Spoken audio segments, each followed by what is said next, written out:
தசாவதாரத்தையும் சிலை வடிவில் தரிசிக்க ஸ்ரீரங்கம் ரங்கநாதர் கோயில் அருகில் தசாவதார கோயில் இருக்கிறது. மதுரை அழகர் கோயிலில் தசாவதார சன்னதி இருக்கிறது.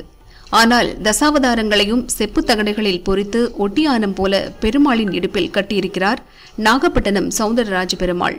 உத்தானபாத மகாராஜனின் குமாரன் துருவன் பெருமாளிடம் இந்த உலகமே தனக்கு அடிமையாக வேண்டுமென வேண்டி தவமிருந்தான். பெருமாளும் காட்சி தந்தார். அவரது அழகில் மயங்கிய துருவன் கேட்க வந்த வரத்தை மறந்தான். உன் பேரழகை எப்போதும் தரிசிக்கும் பாக்கியத்தை தர வேண்டுமென கேட்டான். பெருமாளும் தனது சௌந்தரியமான திருக்கோலத்துடன் அவன் தவமிருந்த நாகப்பட்டினத்தில் தங்கினார். சௌந்தரராஜ பெருமாள் என பெயர் பெற்றார். சௌந்தரம் என்றால் அழகு. தசாவதாரங்களை விளக்கக்கூடிய செம்பு தகட்டாலான ஒட்டியானம் பெருமாளின் இடையை அலங்கரிக்கிறது. இதை பார்த்தாலே பெரும் புண்ணியம் கிடைக்கும்.